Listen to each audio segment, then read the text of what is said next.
Pernahkah kita tanyakan pada diri kita such a question? Pertanyaan tersebut, kenapa kita beribadah? Kan Allah gak butuh. Allah subhanahu wa ta'ala zat yang maha kaya. Allah subhanahu wa ta'ala zat yang ghani. Gak perlu, gak membutuhkan apapun. Kita fakir. Kita nih yang membutuhkan Allah subhanahu wa ta'ala. Allah berfirman, ya ayyuhan nasu antumul fuqara ilallah. Wahai sekalian manusia, kalianlah yang fakir kepada Allah. Fakir yakni butuh. Fakir artinya butuh. Miskin artinya kesian. Secara bahasa ya. Fakir artinya butuh. Miskin artinya kesian. Kalau secara syariat, secara fikih, barulah fakir, miskin, hubungkan dengan kondisi dompet. Fakir needs more daripada miskin. Miskin artinya cuma kasihan. Fakir artinya butuh. Miskin deh lo, tuh kesian deh lo, artinya begitu. Oke? Fakir secara bahasa tuh artinya begitu. Ya ayyuhan nasu antumul fuqara ilallah. Wahai sekalian manusia, kalianlah yang fakir kepada Allah. Yani kalian yang butuh Allah. Wallahu huwa al-ghaniyyul hamid.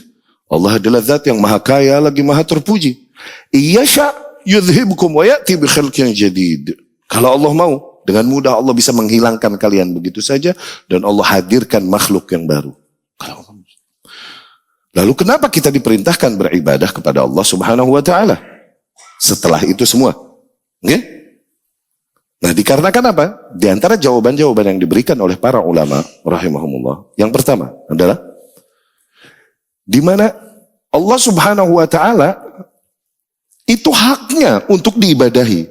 Mau itu berpengaruh atau tidak bagi Allah Subhanahu wa taala, yakni law anna awwalakum wa akhirakum wa insakum wa jinnakum, andai saja seluruh kalian sejak awal penciptaan sampai akhir penciptaan, para jin dan manusia, semuanya berada dalam kondisi atqa qalbi rajulin wahid minkum, berada dalam kondisi orang-orang yang paling bertakwa di antara kalian, mazada dzalika fi mulki syai'an, itu enggak menambah kekayaanku sedikit pun, enggak ngaruh buat Allah. Sebaliknya, andai saja seluruh kalian, awwalukum wa akhirukum, dari zaman awal sampai akhir zaman, seluruh jin dan manusia, semuanya kanu ala afjar qalbi rajul wahid minkum, berada dalam kondisi serusak-rusaknya hati seseorang di antara kalian. Yani, orang paling rusak siapa? Katakan Fir'aun.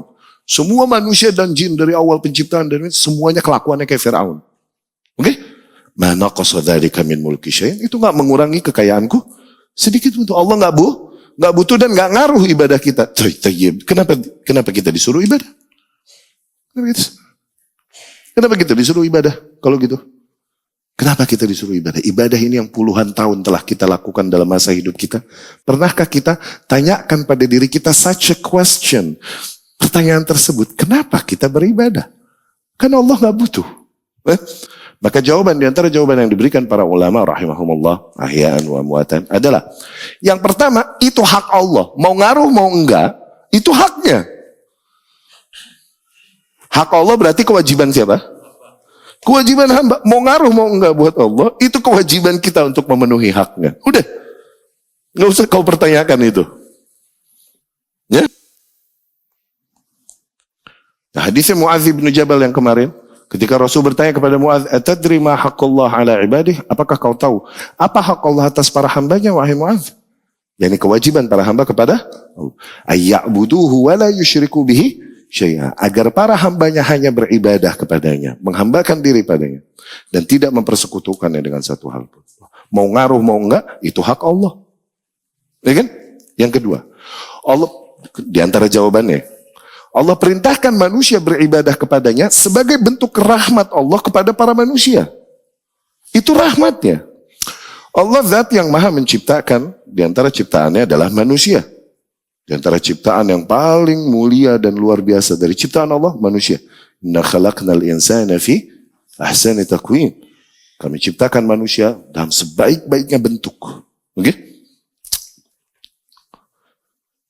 Maka Allah paling tahu apa yang menjadi kebutuhan manusia. Manusia ini diciptakan dari dua unsur kan? Jasmani sama rohani ini. Nah, yang jasmani ini perlu makanan dan minuman buat buat survive. Iya gak? Dari situ Allah hamparkan muka bumi semuanya yang ada padanya untuk keperluan manusia. Yakni jasmani manusia. Maksudnya gitu.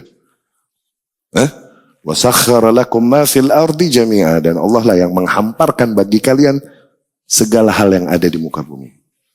Perlu apa? Oksigen. Allah kasih. Gratis. Perlu apa? Perlu sunlight. Allah center pakai matahari. Perlu apa lagi? Air. Allah turunin dari langit. Allah timbulin dari bumi. Perlu apa lagi? An'am, hewan-hewan ternak untuk dimakan. Proteinnya nih, protein hewani, Allah jadikan. Perlu tumbuh-tumbuhan, Allah jadikan. Itu semua buat kebutuhan manusia. Itu bicara kebutuhan apa? Jasmani, fisik. Ada satu unsur lagi di diri manusia, yang bukan itu makanannya, tapi tetap butuh makanan dan minuman. Yang kalau nggak dan itu haknya untuk dipenuhi makanan dan minumannya nih, rohaninya. Dan kalau nggak dipenuhi, sekaya apapun fisiknya, tetap jiwanya goyang. Berakhir dengan kegilaan kah, berakhir dengan bunuh diri kah, dan lain-lain. Kenapa? Ada satu unsur di dalam dirinya yang berontak menuntut haknya. Apa? Jiwa, ruh, spirit. Tapi dia gaib. Manusia nggak tahu apa nih makanan dan minumannya apa. Nah tuh rahmat Allah, suruh ibadah. Itu makanan bagi jiwa.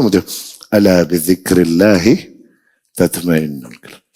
Ketahuilah bahwa hanya dengan berzikir kepada Allah dalam semua bentuknya. Zikir ini mengingat Allah. Salat ya zikir, amar ma'ruf ya zikir, nahi mungkar ya zikir. Kalian nih menuntut ilmu, ini zikir.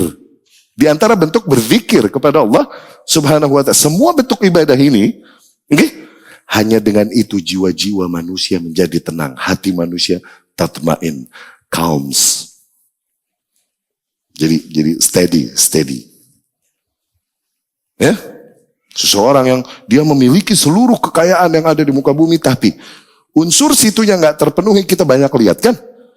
Kok berakhir dengan kegilaan, kok berakhir dengan suicidal, bunuh diri dan lain-lain. Kenapa? Ada unsur di jiwanya yang berontak.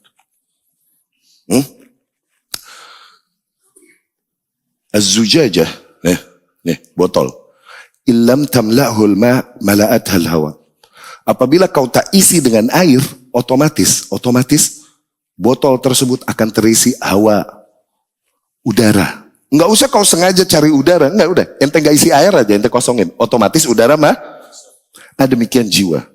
Ente enggak isi zikir, wirid, enggak isi salat, enggak, kau isi dengan itu jiwamu, otomatis hawa nafsu yang akan mengisi jiwamu. Sehingga itu yang menjadi Tuhan yang kau sembah selain Allah Subhanahu wa ta'ala.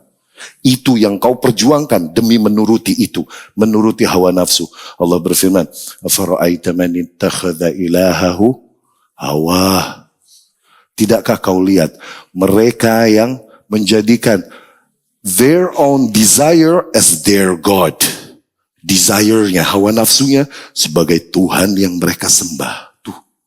Karena itu lebih dia perjuangkan daripada apa yang Allah tuntut dan perintahkan padanya. Ma'adzallah.